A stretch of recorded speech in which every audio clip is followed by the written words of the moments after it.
우리 가운데 이 시간에 주님께서 말씀으로 충만하게 채우셔서 갈급하고 목마른 심령들이 영원히 목마르지 아니하고 우리의 배에서 영원토록 솟아난 생수의 강물이 되는 역사가 있기를 주님의 이름으로 축원합니다. 할렐루야. 우리 이 시간에는 같이 읽은 말씀 예레미야 1장 4절부터 10절까지의 말씀을 갖고 하나님의 부르심이라는 제목으로 같이 내받는 시간 갖도록 하겠습니다. 제목을 한번 따라합니다. 하나님의 부르심. 하나님의 부르심. 우리가 세상을 사는 동안에 하나님의 자녀로서 우리는 아주 분명한 목표를 가지고 주님의 부르심에 합당한 삶을 살아가야 할 것입니다. 아무 의미 없이 그저 흐르는 대로, 물론 주님이 인도하신 대로 가는 것은 맞지만 세상의 주류에 휩쓸려서 세상에 가는 대로 그저 휩쓸려 가는 그러한 아무 목적도 없고 의미도 없는 그러한 삶을 살아가는 것이 아니라 나는 하나님의 부르심을 받은 자녀이다. 그러므로 주님께서 말씀하시는 것이 무엇인가 자세히 듣고 나에게 원하시는 것이 무엇인가 항상 기도함으로 깨어서 주님의 응답을 받고 주님의 인도 따라서 나가는 그러한 의미 있는 삶을 살아가야 되겠다. 이 주님의 우리를 부르신 부르심에 합당한 삶을 살아가야 한다는 것입니다. 예레미야는 이 유다가 영적으로 타락하여서 주님을 멀리하고 나아가서 우상을 섬기고 도덕적으로도 부패해서 하나님의 심판을 돌이킬 수 없게 되었을 때 선지자로 부르심을 받았습니다. 멸망이 임박한 어둡고 절망적인 상황 속에서 하나님은 이 예레미야를 부르시고 선지자로 세우셔서 눈물로 기도하며 하나님의 말씀을 나가서 대언하도록 만드신 것입니다. 혼돈과 공허함이 가득한 세상 속에서도 우리도 예레미야와 같이 하나님의 부르심에 귀 기울이고 예레미야와 같이 부르심에 합당한 삶, 주님 말씀에 순종하는 삶을 살아가야 하는 것입니다. 성경은 하나님께서 예레미야를 부르실 때에 이미 모태에 짓기 전부터 예레미야를 알고 계셨다고 그렇게 증언하고 있습니다. 여호와의 말씀이 내게 임하니라 이르시되 내가 너를 모태에 짓기 전에 너를 알았고 네가 배에서 나오기 전에 너를 성별하였고 너를 여러 나라의 선지자로 세웠노라. 알고 계실 뿐만 아니라 이미 거룩하게 구별했다, 성별해서 정해 놓으셨다는 것입니다. 여기서 안다라는 것은 단순히 지식적으로 아는 것을 말하는 것이 아닙니다. 여보세요, 당신 누구누구 알고 있어? 아이, 그 사람 알죠. 이렇게 아는 것이 아니라 실제적으로, 체험적으로 깊은 관계 속에서 모든 것을 안다는 것을 의미하는 것입니다. 마치 부부 사이와 같이 둘 사이에 깊은 관계가 있다는 것입니다. 천사가 마리아에게 와서 예수 그리스도의 잉태 소식을 전했을 때 마리아가 이렇게 말합니다. 나는 남자를 알지 못하니 어찌 이 일이 있으리이까? 여기서 남자를 안다는 것은 남자라는 존재가 있구나 이렇게 아는 것이 아님을 여러분은 알 것입니다. 이 말이 여기서 마리아가 말한 남자를 알지 못하니 남자를 안다는 것이 바로 이 안다 이 의미인 것입니다. 이와 같이 하나님은 예레미야의 존재가 형성되기도 전에 이미 예레미야와 깊은 관계가 있으셨고 예레미야의 모든 것을 아셨다는 것입니다. 모든 것을 알고 예정하셨다는 것입니다. 예레미야의 모든 것을 아시고 부르신 하나님은 오늘도 우리의 모든 것을 아시고 우리를 주님의 자녀로 주님의 일꾼으로 부르셨습니다. 하나님은 우리의 모든 것을 속속들이 알고 계신다는 것입니다. 다윗도 자신을 깊이 알고 계신 하나님에 대해서 이렇게 고백했습니다. 나의 모든 길과 내가 눕는 것을 살펴보셨으므로 나의 모든 행위를 익히 아시오. 속속들이 나의 일거수일투족, 내가 무엇을 생각하는지, 내가 무엇을 좋아하는지, 내가 어디로 가야 하는지 하나님께서 이미 다 알고 계신다는 것입니다. 이와 같이 하나님은 우리의 모든 것을 익히 알고 계시고 약함과 부족함도 알고 계시는 것입니다. 그러나 그럼에도 불구하고 하나님은 우리를 부르셔서 거룩하게 구별하셨습니다. 아무리 내 자신을 거울을 보고 또 내 자신을 이렇게 둘러봐도 가치도 없고 쓸데도 없고 부족함만 많은 이 약한 자를 웬 은혜인지 웬 사랑인지 하나님은 부르셔서 거룩하게 구별하셨다라는 것입니다. 구별했다는 것은 하나님이 쓰시기 위해서 따로 거룩하게 선택해 두었다는 것입니다. 우리가 좋아하는 물건이 있으면 어떻게 합니까? 별로 안 좋아하는 그런 쓸데없는 물건 같이 섞어 놓지 않습니다. 따로 집어서 사람들 손에 안 타는 곳에 잘 놓는 것입니다. 이게 바로 선택해서 구별해 놓는 것입니다. 하나님께서는 제사장 가문에서 태어난 예레미야를 민족을 살릴 선지자로 삼으시기 위해서 거룩하게 선택하셔서 구별하셨습니다. 그리고 더 나아가서 모든 전 세계 열방의 선지자로 세우신 것입니다. 오늘날 하나님 앞에 거룩하게 구별된 우리들도 예레미야에 대한 부르심과 같이 각자의 자리에서 부르심의 소명을 이루는 그러한 삶을 살아야 할 것입니다. 종교개혁자 칼빈은 직업과 노동이 바로 하나님의 소명임을 이야기했습니다. 우리는 각자의 삶의 자리에서 늘 하나님의 부르심을 생각해야 하는 것입니다. 그리고 부르심에 합당한 삶을 살아가야 하는 것입니다. 예레미야와 같이 하나님의 선지자로 그렇게 부르심을 받지는 않았지만 각자의 삶의 현장에서, 직장에서, 사업장에서, 가정에서, 사회에서 나에게 맡겨진 환경, 나에게 주어진 일, 이것이 다 하나님께서 주신 소명이라 생각하고 사명이라 생각하고 열심히 그 가운데서 그리스도인으로서 최선을 다하는 삶을 살아가고 또 그 가운데서 하나님의 이름을 증거하며 나갈 때, 예수 그리스도의 복음을 증거하며 나갈 때 주님의 부르심에 합당한 삶을 살아가는 것입니다. 하나님께서는 다양한 삶의 자리로 우리를 부르셨습니다. 그러므로 우리는 하나님께서 맡겨주신 자리에서 소명의식을 가지고 하나님께 영광 돌리는 삶을 살아가야 하는 것입니다. 무슨 일을 하든지 그 가운데에서 안 믿는 자들이 와서 보고, 아니 저 사람은 왜 이렇게 삶이 다르지? 저 사람은 왜 이렇게 친절하지? 저 사람 가까이 있으면 평안이 넘쳐나지? 예수 믿는 사람이구나, 그리스도인이었구나. 이 하나님이 증거되어야 하는 것입니다. 부르심은 하나님의 절대 주권으로 말미암은 것입니다. 우리가 선택한 것이 아닙니다. 하나님께서 사랑으로 선택해서 불러주신 것입니다. 따라서 내가 있는 자리가 하나님의 부르심의 자리임을 확신한다면 어떤 상황에서든지 흔들리지 말고 맡겨진 삶의 자리에서 하나님께 영광을 돌리고 주님 앞에 충성을 다하는 그러한 삶을 살아가야 하는 것입니다. 예레미야는 하나님의 부르심에 자신의 연약함과 부족함을 고백했습니다. 선지자는 말을 잘해야 하는데 그는 아이와 같아서 말을 잘 못한다는 것입니다. 내가 이르되 슬프도소이다 주 여호와여 보소서 나는 아이라 말할 줄을 알지 못하나이다. 저 사람은 말을 잘하니 목회자가 돼야 되겠구만. 저 사람은 목회자인데 왜 이렇게 말을 못하는 거야? 왜 이렇게 잘 못 전하는 거야? 저 사람은 직분자인데 왜 이렇게 일을 잘하지 못하지? 그러면 안 되는 것입니다. 우리가 가진 것과 하나님께서 부르시는 것은 전혀 상관이 없는 것입니다. 물론 우리가 주님의 부르심이 있을 때 열심히 그 사명을 감당하기 위해서 노력하는 것은 필요하겠지만 그것이 내 자랑이 되어서는, 내가 가진 조건이 되어서는 절대로 안 된다는 것입니다. 반대로 그런 것이 없다라고 해서 내가 하나님께 쓰임받지 못한다 이렇게 생각하는 것도 잘못된 것입니다. 하나님께서는 약한 자를 들어서 불러서 사용하시는 것입니다. 여기서 예레미야가 말하는 아이란 아주 어린아이가 아니라 20세에서 30세 전후의 상태를 이루는 것입니다. 7, 8살짜리 어린아이가 아니라 젊은이입니다. 젊은이. 이는 경험이 부족하고 아직은 성숙하지 못한 상태를 말하는 것입니다.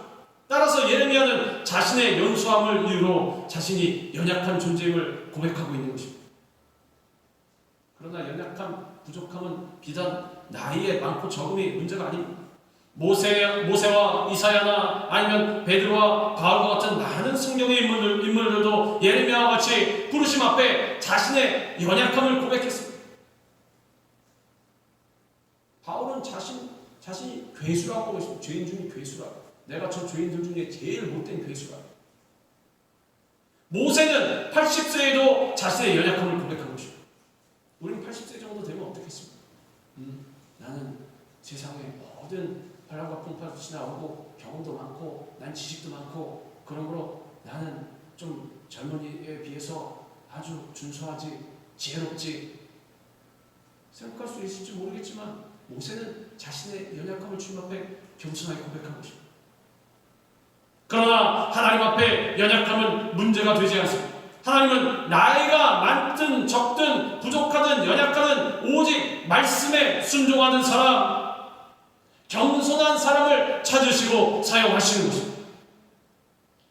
인간의 능력이 하나님의 일을 하는데 무슨 조금의 도움이라도 되겠습니까? 아무 쓸데가 없는 것입니다. 저 높은 우리 하나님의 측량할 수 없는 큰 일을 감당해야 하는데 사람이 아무리 재주가 있어봐야 지혜가 있어봐야 얼마나 있겠습니까? 도움이 돼봐야 주님의 일에 얼마나 도움이 되겠습니까? 내가 이런 기술이 있지 아무 쓸데없는 것입니다. 오히려 교만하여서 됐다는 물리치시는 것입니다. 그러나 주님, 저는 아무것도 없습니다. 저는 너무나 부족한 사람입니다. 제가 주님께 무슨 도움이 되겠습니까? 아니야, 그렇지 않다. 나와 함께하기만 하면 넌 할 수 있다. 하나님이 불러주시는 것입니다. 세상에 강한 자나 눈 버리는 자나 경험이 많은 자나 지혜 있다고 하는 자를 쓰시는 것이 아니라 오히려 약한 자를 들어 사용하시고 약한 자를 통하여 강한 자를 부끄럽게 만드시는 것입니다. 그러나 하나님께서 세상에 미련한 것들을 택하사 지혜 있는 자들을 부끄럽게 하려 하시고 세상에 약한 것들을 택하사 강한 것들을 부끄럽게 하려 하시며 하나님께서 세상에 천한 것들과 멸시받는 것들과 없는 것들을 택하사 있는 것들을 폐하려 하시나니 이는 아무 육체도 하나님 앞에서 자랑하지 못하게 하려 하시며 인간은 죄성이 있어서 자신이 좀만 잘난 것 같으면 교만한 것입니다. 잘난 척하는 것입니다. 하나님의 영광을 가로채는 것입니다. 100% 아니더라도 주님 이번에 잘하려는데 주님께 영광 돌립니다. 그런데 저도 한 20% 감당했습니다. 내 자신 드러내는 것입니다. 지금은 20%지만 날이 가면 갈수록 25%, 30%, 50%, 70% 나중에는 모든 영광을 내가 가르쳐야 되는 것입니다. 봐라, 내가 이렇게 했다. 다 나에게라. 이상한 사람이 되어버리는 거죠. 그런 사람들이 처음부터 그런 것이 아닙니다. 조금씩 내가 하나님의 영광을 가로채다 보니 내가 하는 것인 줄 착각하고 모든 것 다 주님이 하시는 거예요. 내 손발을 움직였을 때 그 건강은 누가 주셨습니까? 우리 하나님이 주신 것입니다. 그 환경은 누가 주셨습니까? 우리 하나님이 주신 것입니다. 물질은 누가 주셨습니까? 우리 하나님께서 주신 것입니다. 내가 아무리 사방팔방으로 뛰어다니고 노력을 해도 하나님께서 안 주시면 그 모든 노력은 수포가 되는 것입니다. 하나님께서 세우지 아니하시면 세운 자의 수고가 헛되고 하나님께서 지키시지 아니하시면 파수꾼에 깨어 지킴이 헛된 것입니다. 아무리 눈을 뜨고 365일 잠도 안 자고 지켜보십시오. 하나님께서 안 지키시면 무슨 일이 벌어집니까? 그러므로 내가 했다고 생각하는 것은 내가 한 것이 아닙니다. 우리 하나님께서 하신 것입니다. 따라서 우리는 미련하고 지혜가 없다 할지라도 어리고 서툴다고 할지라도 약하고 경험이 없다 할지라도 재산이나 석박사 학위가 없다 할지라도 절대로 두려워할 필요가 없는 것입니다. 하나님을 전적으로 의지하기만 하면 누구보다도 능력 있는 삶을 살아갈 수가 있는 것입니다. 중국에 가면 연변에 연변과학기술대학교가 있습니다. 거기에 지금 건축학과 교수로 재직하고 있는 한국인 권길중 박사님이 계십니다. 이 권길중 박사님은 이곳 미국으로 이민을 와서 건축을 공부하고 아주 젊은 나이에 박사학위를 받았습니다. 그리고 그 실력이 얼마나 뛰어난지 실력을 인정받아서 젊은 나이에 세계 100대 조형 건축가로 선정됐습니다. 입장을 바꿔놓고 생각해보면 저도 만약에 그 입장에 있으면 어깨가 좀 올라갈 것 같습니다.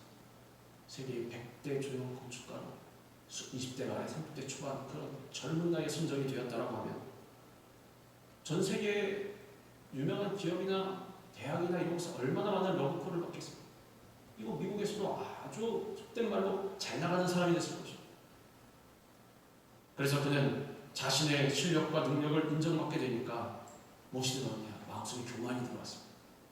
교만해진 거죠. 내가 이러한 능력이 있는 사람이지. 봐라. 자신의 능력으로 모든 것을 이뤘다고 생각하고 모든 영광을 자신에게 돌렸습니다. 그렇게 승승장구하며 인정받고 있던 어느 날 몸이 좀 안 좋아서 병원에 갔는데 의사가 뭐라고 말하느냐?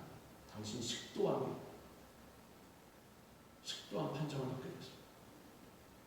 이 어린 나이에 갑자기 암에 걸리니까 어떻게 되느냐?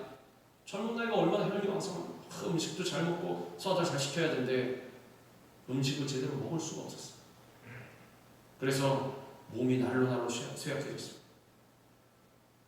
나중에는 일어날 수 없을 정도가 되어서 호에 호스를 끼우고 죽 같은 건강을 겨우겨우 넘기면서 생명을 연명해야 되는 그런 처지에 놓였습니다.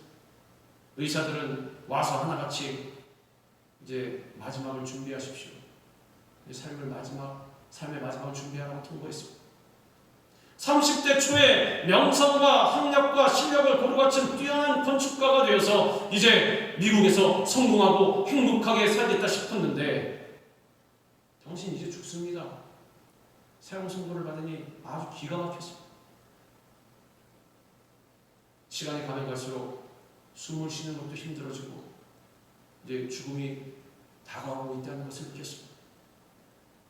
죽음이 눈앞에 와 있다고 생각하니 지금까지 자신이 공부한 것들, 자신이 쌓은 것들이 아무 도움도 안 되고 허망하게 생각됐습니다. 우리는 밥 먹고 소화시키고 건강하게 다닐 수 있는 것만으로도 주님께 얼마나 감사해야 하는지 모릅니다. 밥도 못 먹고 걸어다니지도 못하고 숨도 제대로 못 쉬니 얼마나 괴로우겠습니까? 찾아오는 사람마다 그것도 전문가들이 와서 당신 이제 죽습니다. 죽음을 준비하십시오. 그런 상황 가운데에서 권길중 박사님 어느 날 문득 성경을 읽고 싶어졌습니다. 왜 그런 생각이 났는지.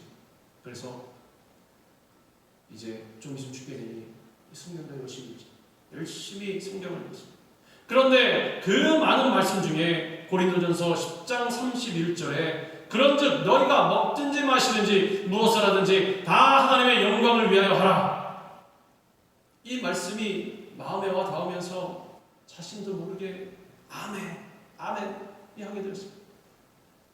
그는 자신의 지난 삶을 반성했습니다. 지금까지 인생을 잘못 살았다는 그런 생각이 들었습니다. 그리고 하나님께 기도했습니다. 주님, 나를 불쌍히 여겨주시고 교만과 탐심의 죄를 용서해 주옵소서. 날마다 눈물로 기도했습니다. 그리고 죽어도 하나님께 영광이요 살아도 하나님께 영광된 삶을 살겠다고 결심하면서 계속 주님 맞습니다. 아멘. 말씀 읽으면서 아멘. 그런데 어느 날 병 때문에 굳어있던 손이 따뜻해지면서 손이 풀렸습니다. 그리고 배가 고파졌습니다. 음식을 먹고 싶다는 그런 생각이 들었습니다. 그래서 자신도 모르게 호스를 빼버리고 죽을 막 먹었습니다. 그리고 일어나서 움직일 수 있게 되었습니다. 몸에 힘이 들어왔습니다. 몸에 점차 변화가 나타났습니다. 한 달이 지나니까 건강을 되찾았고 기적적으로 식도암이 깨끗이 사라져버렸습니다.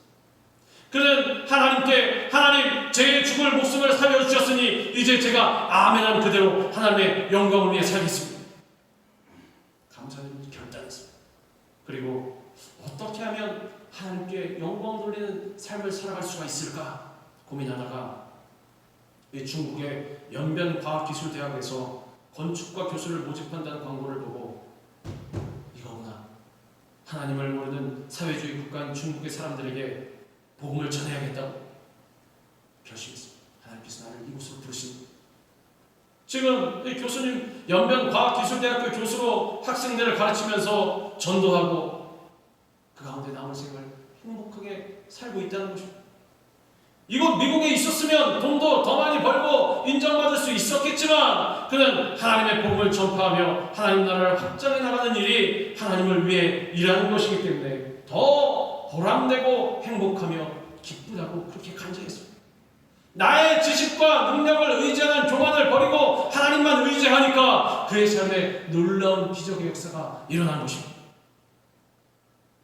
인간의 교만은 인생의 절망만을 가져오는 것입니다. 아무 도움도 안 되고 쓸데도 없는 것입니다.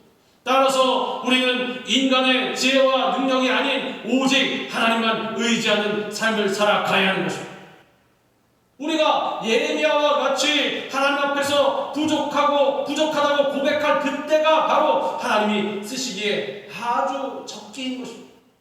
모든 일은 하나님께서 행하시기 때문에 하나님의 부르심 하나만으로 충분한 것입니다. 때로는 나에게 맡겨진 일이 주님 너무 아무도 보지 않는 일, 신경 쓰지 않는 일, 아주 보잘것없는 그런 일 아닙니까? 원망 불평하면 안 되는 것입니다. 작은 일에 충성한 자에게 주님께서 큰 일을 맡겨주시는 것입니다. 무슨 일이 맡겨졌든지 주님 앞에 아멘, 제가 충성하겠습니다. 열심히 충성을 다하면 사람들이 몰라도 하나님께서는 다 기록해놓고 계신 것입니다. 나중에 우리가 주님 앞에 섰을 때 주님께서 말씀하실 것입니다. 잘했도다. 너 이렇게 다 이런 자리에서 어느 날 이렇게 충성했지. 내가 다 알고 있다.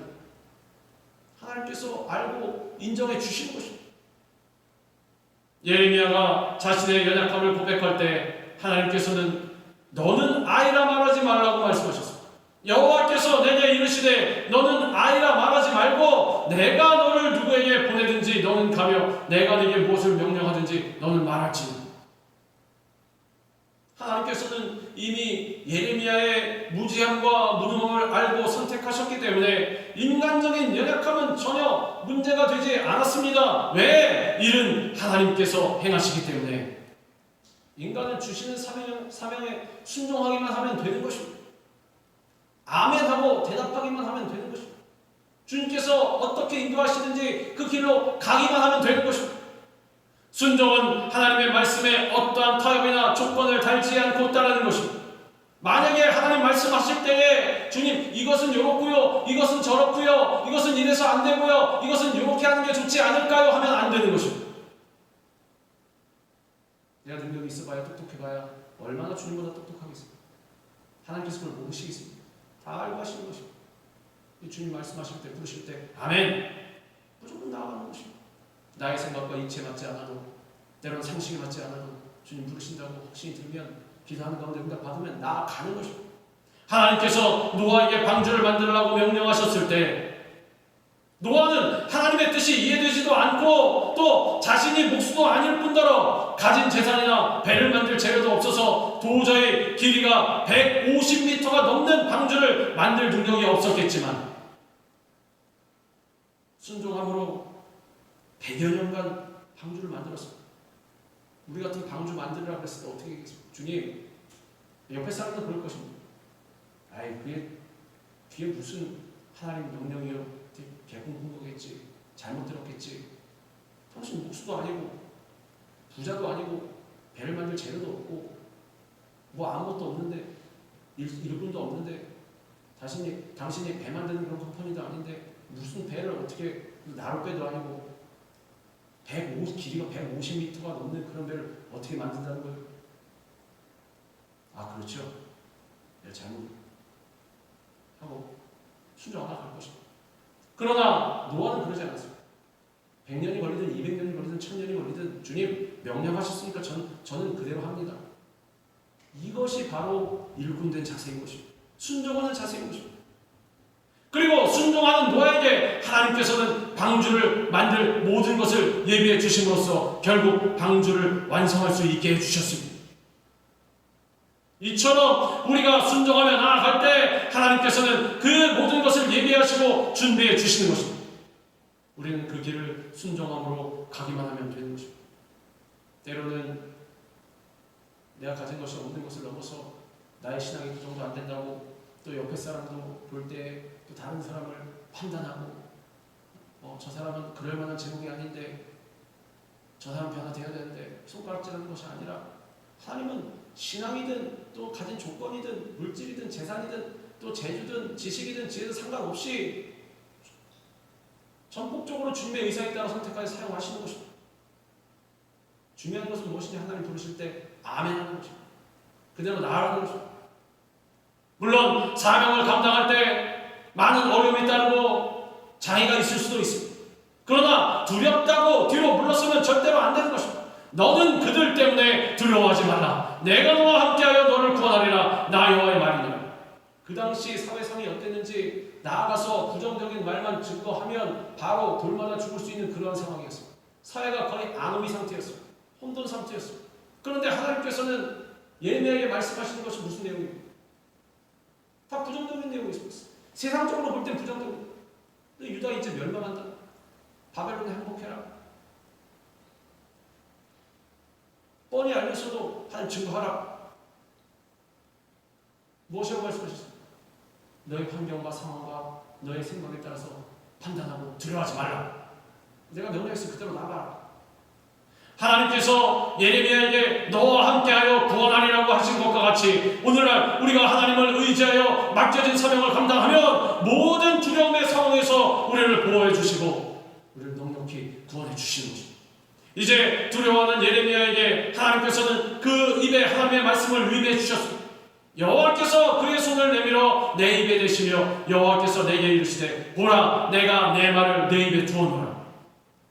하나님께서 내 말이 아니라 내 말을 내 입에 두었으니 그 말을 전하라고 말씀하셨습니다. 이것은 네 말이 아니야. 내 말이다. 그러므로 너는 두려워할 필요가 없다. 왜? 내 말을 증거하는 거니까.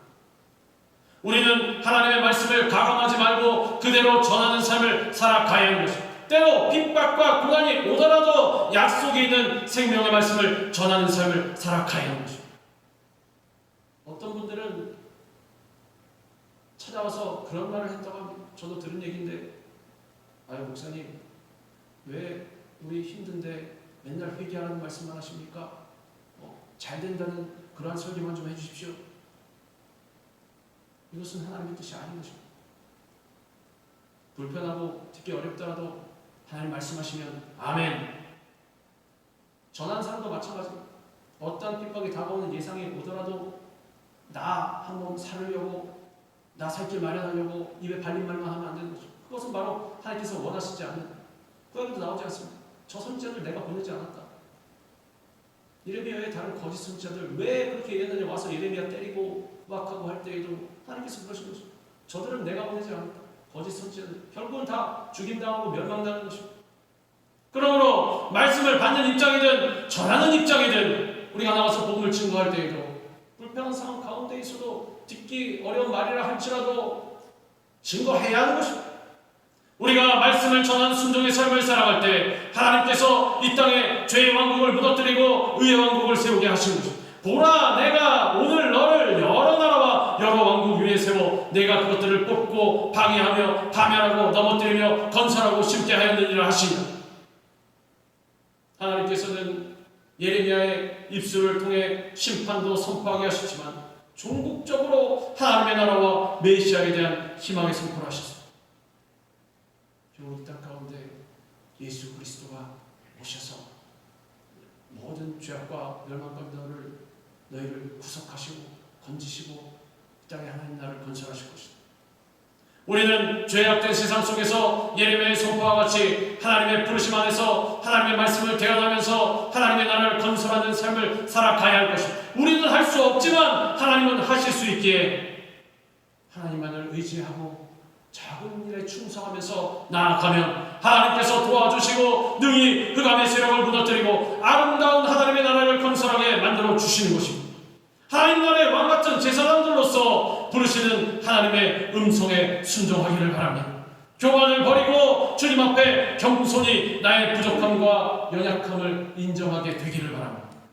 하나님의 뜻 가운데 의의 길을 걸어가면서 작은 일에 충성을 다하여 마지막 때 주님 앞에 가치 있게 쓰임받는, 주님께 인정받는 주님의 일꾼들 나누시기를 주님의 이름으로 축원합니다. 기도하겠습니다.